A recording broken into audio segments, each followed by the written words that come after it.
Wander Wealthy Podcast, episode 166.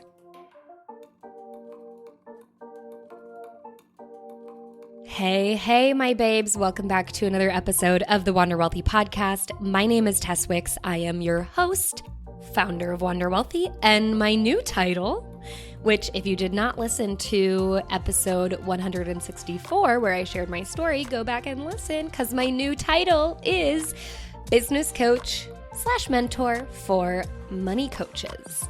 So this is a new kind of angle for me. This is really exciting for me. I talk a lot about it in episode 164 about my story of building my coaching business and why I have decided to step into the role of helping more financial coaches build their lucrative and thriving coaching businesses. And ultimately, my deepest desire, my mission in life is to help bring more financial literacy and financial confidence to the world. And I've found that I can do that best by bringing more financial coaches to the world, because I can only work with so many clients, and I want to help more and more financial coaches work with more and more clients and see how this business is really a scalable and thrivable business model.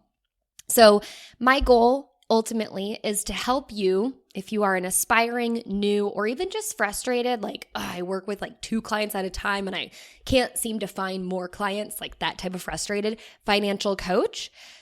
A, create life-changing offerings for your ideal clients. B, get more ideal clients. And C, make a great living doing it all. So you can make a big impact and a big income by becoming a money coach, and I want to help you do that or expand it if you already are sitting in the money coaching role. So today I am going to break down 5 major myths that I see that keep so many amazing, well-qualified money coaches from actually putting their offers out there, from actually changing lives. These 5 myths are things that a lot of people just subscribe to.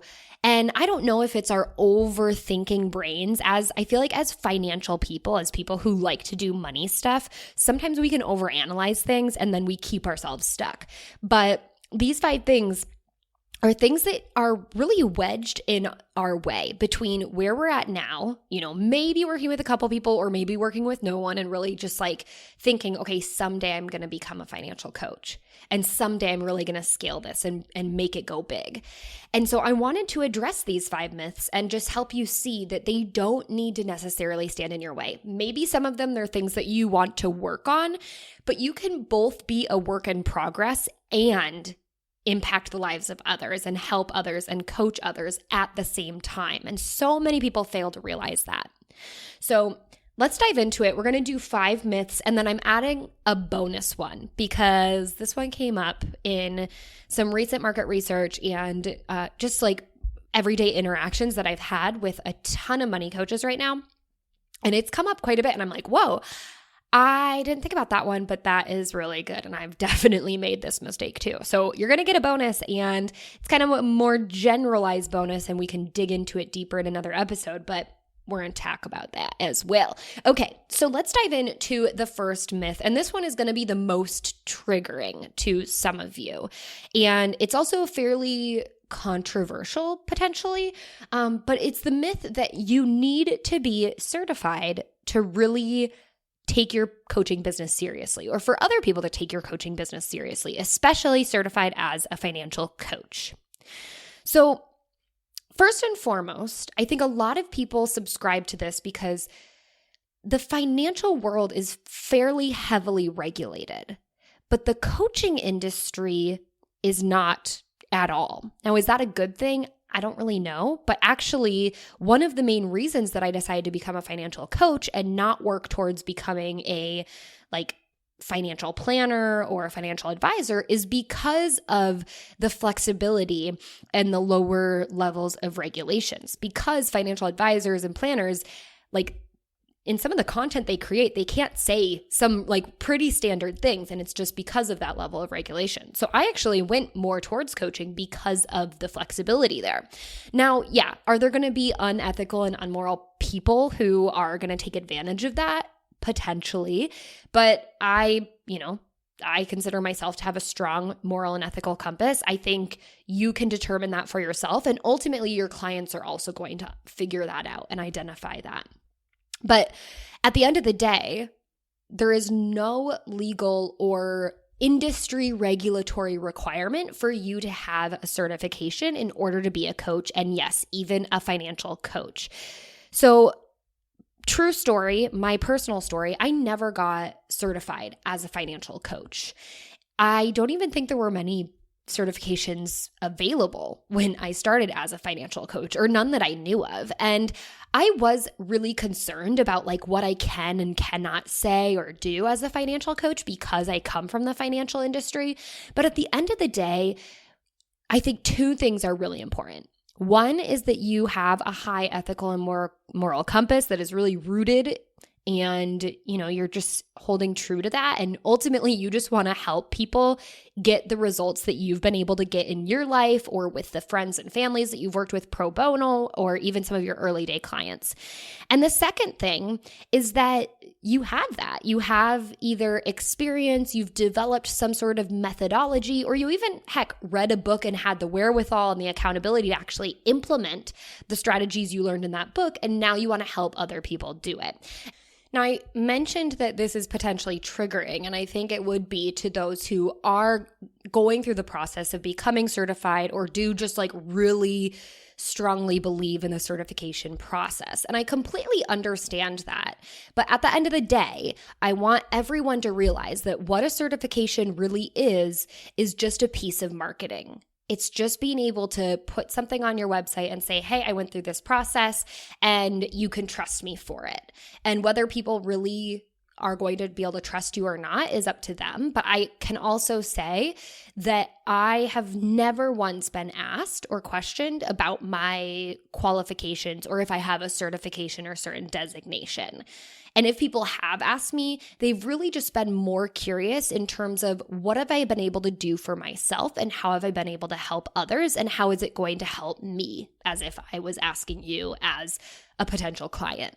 And that's all you really need to be an effective coach, is to have some sort of process to help others. And maybe the certifications that are out there today, which I know not all of them do, but some of them might actually provide you with a process that you can then take and implement with other people. But my guess is that if you've been thinking about becoming a financial coach, it's because you personally have something that works really well for you and you know it could work well for others and you just want to help them get there. You want to help people get to where you're at. And you don't need a certification for that.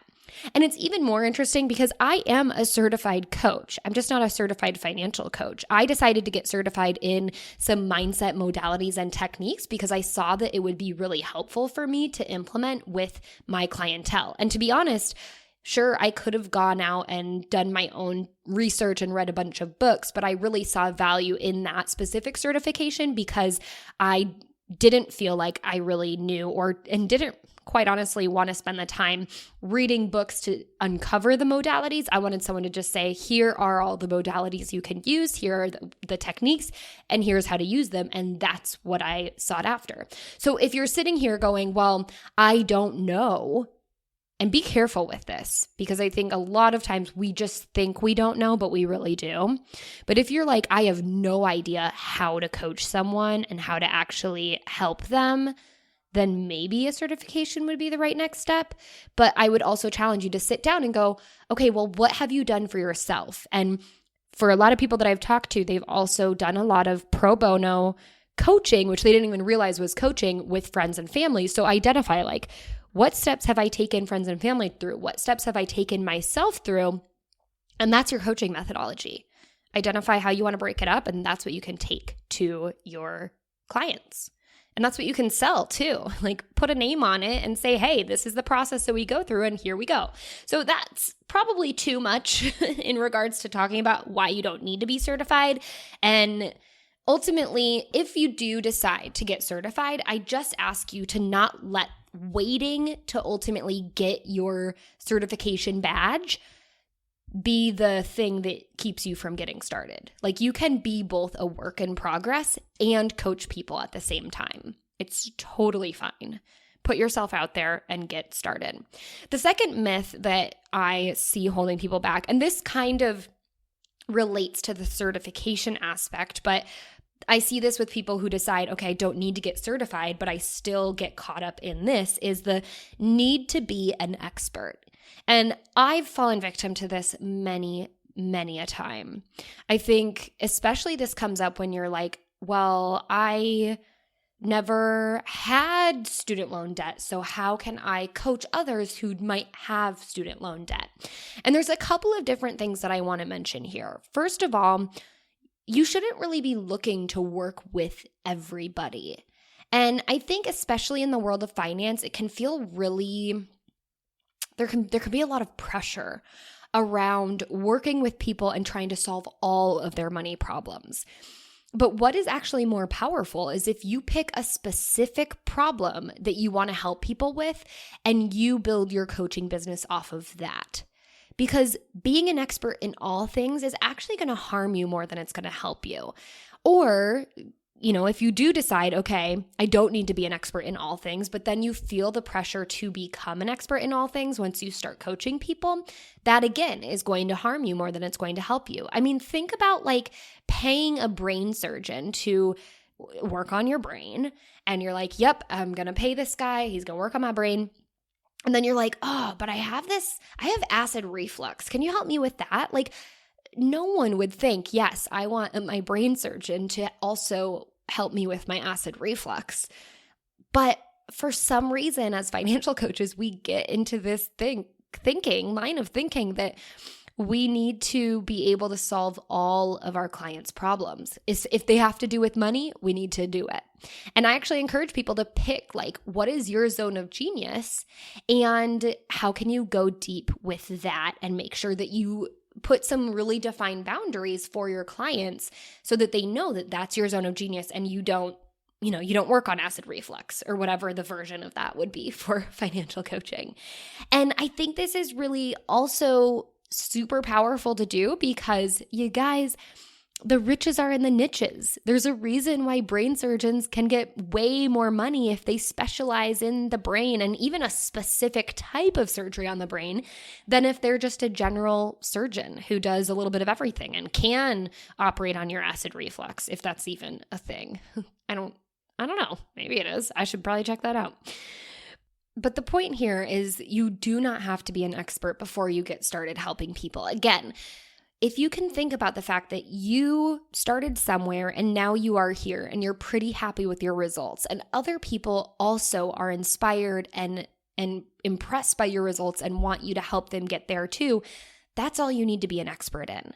And then if you happen to want to solve more of people's problems, even if they don't relate to your zone of genius, and I'm not encouraging you to do this, but it's also completely possible for you to decide, okay, I will look and see if I can get you an answer within my realm of knowledge. But if it goes outside, if people are asking you about taxes or if they're asking you about specific investments or specific insurance or, specifically what you would recommend in this line of insurance, then you can obviously say, hey, that's outside of my scope of work, but I can refer you to someone else. So know that you have options and you always can say, hey, that's outside of my expertise, but I can get you the answer or I can find someone who can help you find that answer. So don't let becoming an expert and having to learn more and more and more be a reason that you don't get started today. The third big myth is that you need to have a big following to really make this a sustainable or lucrative business and a worthwhile business. And actually, I find that quite the opposite occurs. When I see people with thousands of followers, tens of thousands of followers who are, financial influencers, which, gosh, if you would have told me a couple years ago that financial influencer would be a thing, I would have laughed at you. But it exists, you guys. Sometimes I'm a financial influencer and I shock myself. But you don't have to have a big following in order to get started. There are so many people. If you could think about how many people struggle with their finances in this world, it's such a huge number. I guarantee you that if you even have just a couple hundred followers, at least 10% of the people are interested in, working on their finances. And sometimes it can feel intimidating because you might even get like friends from high school or maybe your older siblings' friends that are inquiring about working with you. And you're like, whoa, who qualified me to work with people who are older and wealthier and I don't know, supposed to be smarter than me. But the truth is, a lot of us don't have good financial role models and we don't have that education. And so many people are struggling that, like, of all coaching businesses, financial coaching probably warrants like the most people are seeing that there is a need for that. So my point here is you don't need to have a big following to actually create a lucrative business out of financial coaching, because there's such a high percentage of the population who sees this need and personally has this need that they will see the value, and you're way more likely to have people in your network, in your community already who have a need for that. And the other thing with this is people with big followings tend to take the easy sell, which is like, okay, I'm going to create this thing and I'm going to sell it for like $50 or even like $99, $99 one-off coaching sessions. And in a lot of ways, I don't know the rationale behind like why they choose to do this, but they end up making good enough money from that because they have such a good following that it's fairly easy. So they put a $50 product out there. They have, 20,000 followers, so 10% buy, and they sell 2,000, whatever it is they created at $50 a piece, and they make six figures just by doing that. But you don't have to wait to have a huge following in order to make six figures even. And that's the genius of going deep instead of going wide. A lot of these bigger number influencers can sell lower priced things that are fairly general and fairly wide reaching, and they don't have to be a specialist in a specific niche. So they sell these, lower cost things, but they have the numbers that they can get that sale. Now, if you sold a $50 thing or even $99 one-off coaching sessions, but you have a much smaller audience, it's going to take you so much effort and work to get to that level. When in fact, if you would rework what your offering is and sell a higher priced coaching package because you have this unique expertise for a specific niche of people, you can actually make the same amount of income with a lot smaller of an audience. So don't let the big numbers fool you or be a sticking point where you're like, okay, I really have to wait to have a big following in order to make this thing worthwhile, because that is entirely untrue. And you might be at an advantage because people see that you don't have such a big following. You're not selling such low level things. You're not diluting your value in that way. And low level, I just mean like low cost. So yeah, think about that and let me know if you have questions about that, because I've been able to make a lucrative and great full-time, fully booked out coaching business with just having a couple thousand, 2,000 to 3,000 Instagram followers, very few Facebook followers. And I know if you look at my YouTube channel, you see a big following, but I can guarantee you most people do not come from my YouTube channel. Like, I've made very little money off of doing YouTube, so I don't even count that. Which leads me to myth number 4, that is that you need to have a blog, a podcast, or a YouTube channel, some like big structured behemoth that you spend hours upon hours creating content for in order to, be known as an industry expert and leader in the space. And that is also quite untrue. Now, if you want to have something, that's fine, but take it from me, someone who has literally tried to do all of that. And when I look back at it, other than my podcast, because you guys, here I am still cranking out content and I just love this modality of creating content. But as someone who's spent tons and tons and tons of hours and tons of stress and just like angst about the whole content creation process, a lot of it I look at as like, wow, I wasted a lot of time, because the idea of creating content, especially if you're, going through the motions of I want to build a coaching business, creating content for multiple platforms or pouring your heart and soul into a specific platform doesn't get you very far. I mean, it can eventually after you build up the knowledge that you have this and you build up the audience, but it takes time to build up an audience. And what is generally more effective is actually finding one platform. And right now that could just easily be one social media platform where you spend your time creating content. And so if you're doing like Instagram, then you're just creating micro blogs, essentially. You're creating really valuable content for your ideal clients, and then you're going out and getting it in front of your ideal clients. And there's definitely tons of different techniques and strategies that you can do there. But first, you have to decide that you're not going to waste your time trying to be everywhere and everything to all people. And a lot of us make the mistake of, creating a blog or creating a podcast.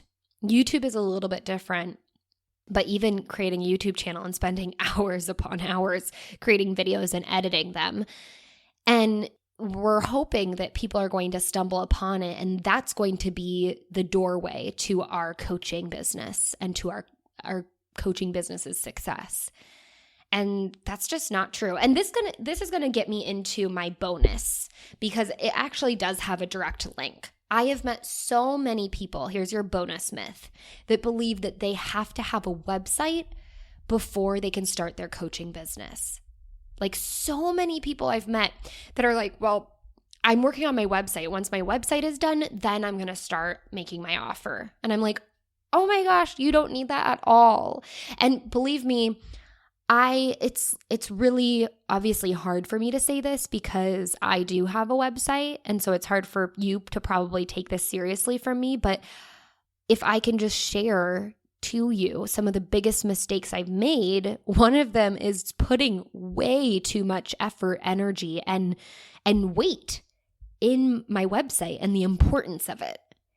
At the end of the day, your website isn't important at all. Right now, what I'm offering is in a PDF. I have a PDF that I'm showing people who are interested in working with me. And they're seeing what I have to offer in there. It's super to the point and summarized. And then they actually can just book a call with me, which has nothing to do with going through my website.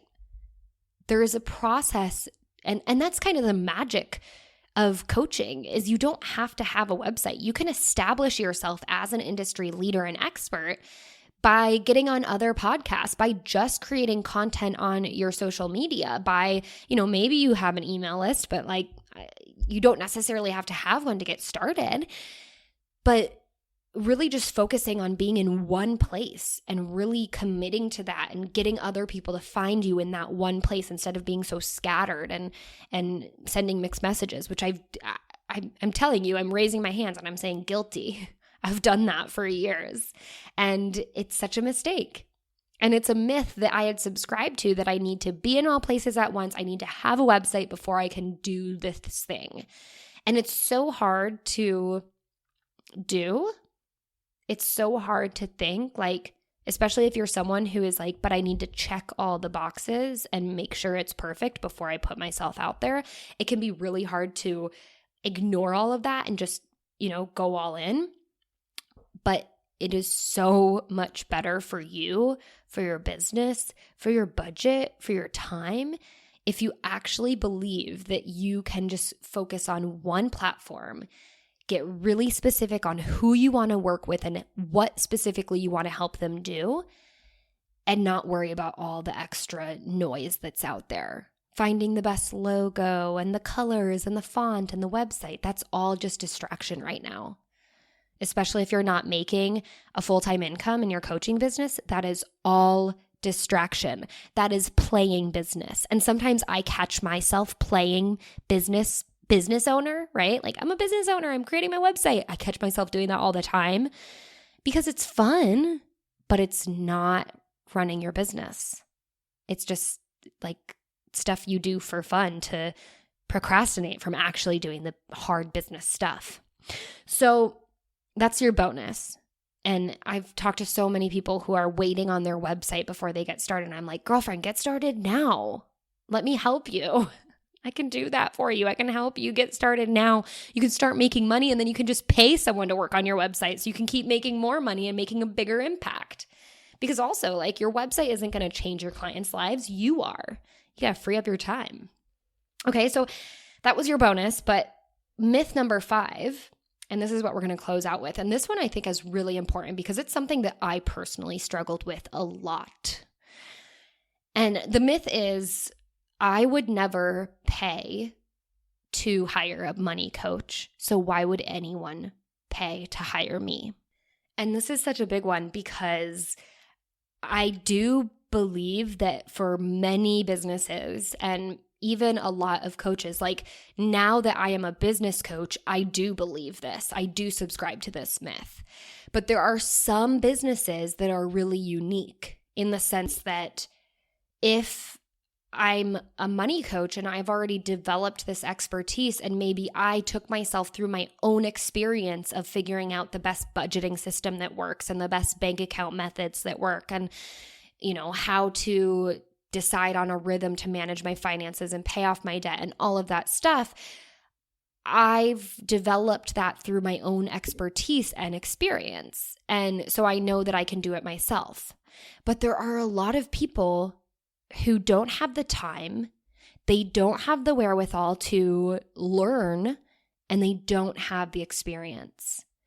So the best way that I can explain this actually is by using an example from one of my more recent business coaching clients who happened to be a bookkeeper. And she started her business a year or two ago, but originally she had spent years in like big corporate accounting, right? And so first and foremost, she went to school, she learned about accounting, she developed this educational expertise and experience, and then she went into the world of working for one of the big 4 accounting firms and, you know, really cutthroat accounting work. And obviously you got to be like productive and get a lot of stuff done so that you can be more profitable. That's how consulting works. And so she became very proficient at her tasks and at her job. And then she decided to start her own bookkeeping business, which is an accounting business. And so she does bookkeeping and accountancy work and helps people with their taxes and whatnot. And she started hitting that mindset block about, well, I would never pay anyone to do this, so why would anyone pay so much for me to do it? And I'm like, girlfriend, you are an expert.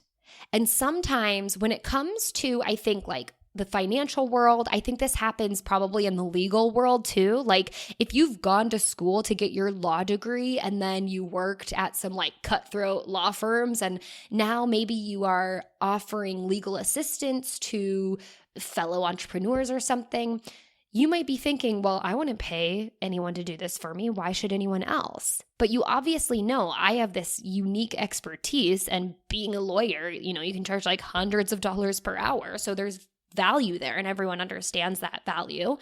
And the same with, and it's a little bit harder with bookkeepers and accountants, but I mean, I don't want to become an accountant. I don't want to have to learn how to do all that stuff. I would much rather pay someone hundreds of dollars to save me tons of money on my taxes than actually try to just figure it out for myself.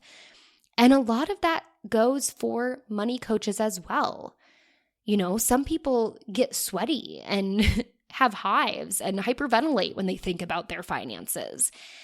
And as a coach, your job is to sit with them, help them make sense of what's happening, help them feel at peace and a sense of calm, and give them a light at the end of the tunnel to see and work towards, and help them stay accountable and keep them on track and answer their questions and calm their nerves. And that's something that, sure, you could maybe do for yourself, but you are not your client.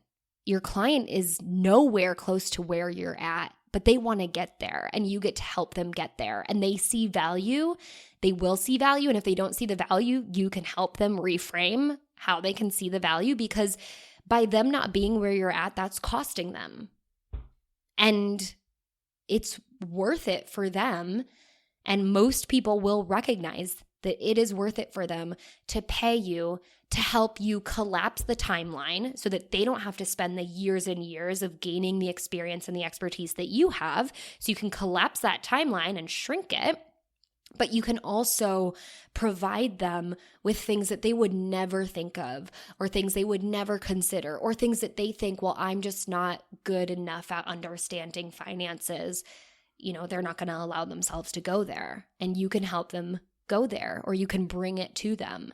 So often I find that people who have unique skill sets of expertise, they sometimes undervalue their own expertise because it's something that they spent years accumulating, and it's just a given for them. And of course, like if you're an accountant, you're probably talking to other accountants, and you guys don't necessarily place lots of value in each other because you both went through the process of building up this expertise. But when you start working with clients, those clients don't have the same starting point that you had because they didn't, get that education. And they definitely don't want to put in the time of researching and figuring it out for themselves.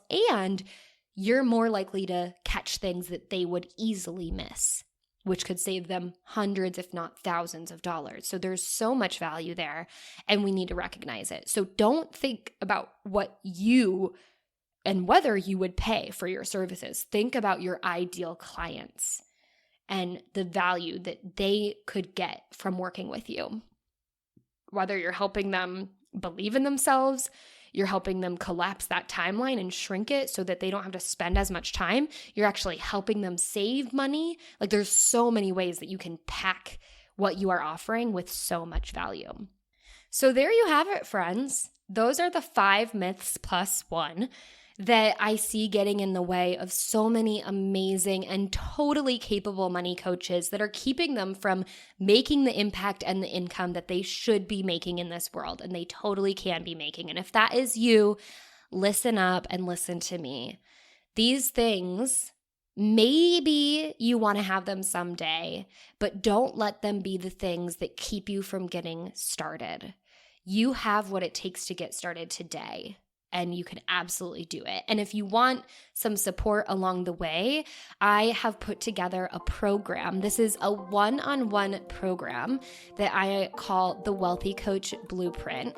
And it's ultimately what I've learned from my many years of mistakes and my own experience of building a financial coaching business, finally getting it to the point where I could do it full time. I had a fully booked out client roster, and I want to help you do the same. So if you're interested in working with me, or you're just curious about what the blueprint might look like, you can send me a DM on Instagram, add me at Tess_Wicks, and just say, hey, can you send me the blueprint? Or just literally say blueprint, like I get what you're saying. I will send it to you.